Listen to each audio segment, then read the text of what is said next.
Tom Brokaw. This is funny. New York Post today, Tom Brokaw wants Brian Williams fired. You know, I saw that and I didn't believe it. I mean, why would Brokaw dump on Brian Williams when he gave Dan Rather an awards dinner? You know, when Dan Rather made up that whole thing about George Bush and the National Guard and Bill Burkett and those fake documents and so forth, and Mary, whatever her name was, Mary, the CBS babe that also got canned, Mary Mapes. Tom Brokaw and Peter Jennings, to save the news. I love saying that, to save the news. There isn't any news. To save journalism, to spare liberalism, to circle the wagons, held this big awards dinner for Rather. And then here comes Brokaw, according to New York Post, NBC's most revered narrative reader, is furious that Brian Williams is still in the anchor chair after he sheepishly admitted that he had not traveled on a helicopter hit by enemy sniper fire. Guess what else, folks?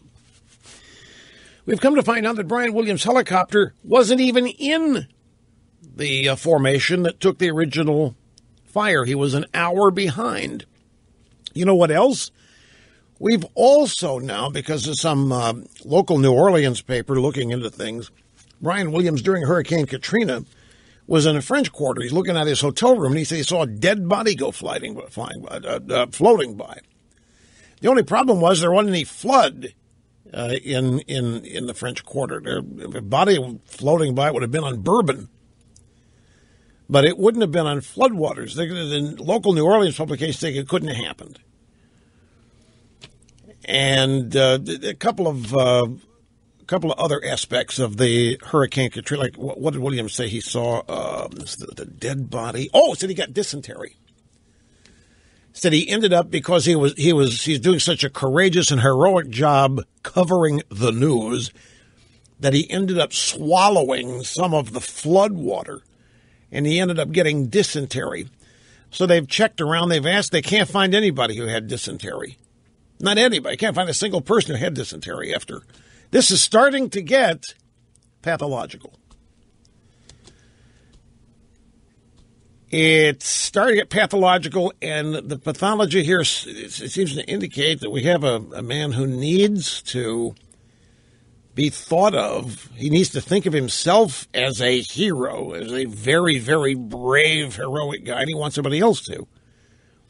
Now, who knows from where that stems? Is that just part and parcel of doing the news and establishing credentials? You know, some of the predecessors of Brian Williams, I mean, let's face it, they went to war zones, they went to hurricanes, they stood out there in snowstorms, they risked everything, we're told. They risked everything to bring us the news.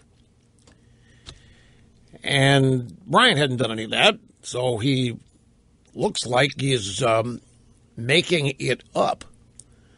Yeah, not even the dogs got dysentery in New Orleans after Hurricane Katrina, but Brian Williams said that he did. So we've got some audio soundbites coming up, too, of drive-bys exactly as I thought would happen, circling the wagons and trying to protect the guy. Even if Chuck Tuss, Chuck Tuss, I know exactly how he feels. Really, Chuck? What does that mean? You know exactly how he feels. What have you made up? I mean, what does that mean? I know exactly how he feels. Oh, maybe to be put on by everybody, to be under the glaring spotlight of scrutiny, which is where everybody wants to be in that business. So anyway,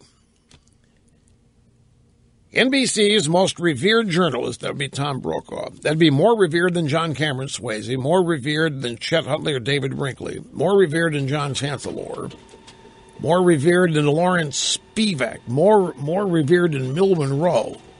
Last two guys hosted Meet the Press way back in the days when that show was what it was, like when Tim Russert. Anyway, an NBC source said that Brokaw wants Williams' head on a platter. He's making a lot of noise at NBC that a lesser journalist or producer would have immediately been fired or suspended for a false report. Brokaw, 74, was still a nightly news anchor when Williams came back from his Iraq expedition. And an insider said he knew the story Williams later spouted was bunk. Tom Brokaw and former NBC News President Steve Kappas knew this was a false story for a long time and have been extremely uncomfortable with it. Allow me to interject something here. And I made this point yesterday. The drive-bys are trying to focus now on military people. I saw it yesterday afternoon on CNN. I've read a lot about it since then, last night and today. And some audio sound bites. And all these media types are trying to apparently blame this on military people for not speaking up about it sooner. Now, naturally, they are trying to shift focus. They are trying to deflect everybody's attention. Well, if this was so obviously made up, if it so obviously didn't happen, then where was the military? Why didn't the military? Do you ever stop and think maybe the military has better things to do than worry about what's on the news? You ever think maybe the military is trying in its own way to protect the dignity of its news organization? My bet would be that the military, as much as I revere it and hold it in awe, understands tradition, manners, integrity, and so forth, and maybe roll the dice that in the war effort it may just let this thing slide. It's inconsequential to what we're trying to do, and let's not. I mean, Williams was otherwise being somewhat favorably disposed to the war effort. Remember, this is in the early days, 2003. This was before the Democrats and the media decided they were going to try to destroy it and achieve defeat for us and the Bush administration. This was back in the heady days. Oh, man, Iraq, baby, war on terror. Yeah, man, going off to war. Back in those heady days, everybody's up excited about it. This is all before the big shift to destroy Bush, destroy the war, even try to secure defeat. And maybe the military is being self-protective. The real question is, if all these journalists knew about it, like here at NBC, Tom Brokaw and Steve Kappas knew this was a false story for a long time. They've been extremely uncomfortable with it, the source said. NBC News execs had counseled Brian Williams to stop telling the lie.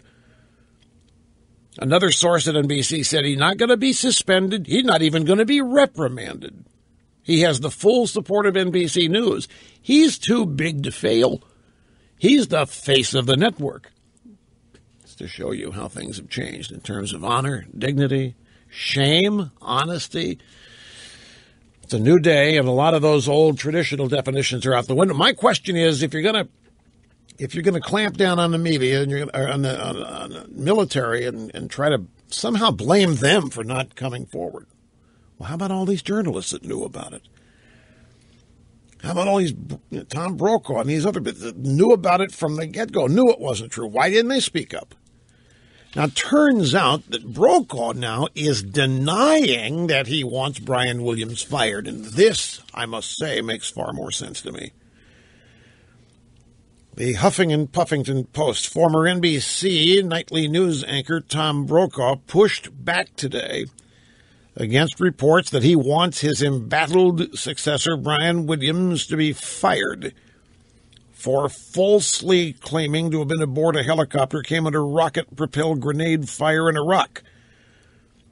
Brokaw said in an email to the Huffing and Puffington Post, "I have neither demanded nor suggested that Brian be fired. His future's up to Brian and NBC news executives." But the New York Post last night quoted NBC sources who said that Brokaw wanted Williams' head on a platter. And also the media narrative reporter at CNN said that his reporting inside NBC, here's what we're being asked to believe. Okay, you've got a media guy at CNN, Brian Stelter. He started a blog. He'd never done anything in the media before. Started a blog. The New York Times hired him. After a while, CNN hired him away. And now he's got sources inside NBC. Well, how the hell? I don't have sources inside some other talk show. I'll guarantee it to you. I don't have sources inside some other radio station. But these guys at CNN is reporting from inside NBC. has backed up the Post story that Brokaw is furious. So maybe Brokaw does want him out, but didn't want it known that Brokaw wants him out. So now Brokaw's circling his own wagons. But when you hear the sound bites coming, and we'll get to them quickly, we'll stay on topic here, it's clear that the media types are circling the wagons. I wonder, here's the real question, Mr. Snerdley, the rest of you too. We need to get a body watch on Deborah, what's her name, Turness, the NBC News president, the British babe, Deborah Furness or Turness, I forget, Deborah Turness. We need to have a spy on her because she might. Remember how she backed a Brinks truck up to Jon Stewart and tried to hire him for Meet the Press? Well, Turness, okay, here's another golden opportunity to get Stewart. CBS got Colbert. NBC could get Stewart. So you're out there professing your love and admiration and your total unwinding support for Brian Williams. You're secretly trying to hire Jon Stewart to do the news. I mean, if you're going to have Jon Stewart host Meet the Press, what does that say about Meet the Press, and what does it say about what the news has become? And if it's not about numbers anymore, if it's all about bragging rights and getting the hippest dude, as Les Moonves said when he hired Colbert, well, here's a chance for Deborah Turness to make another run at Jon Stewart. While everybody thinks Brian Williams is safe, keep a sharp eye, and you might have heard it here first. I don't know if anybody else.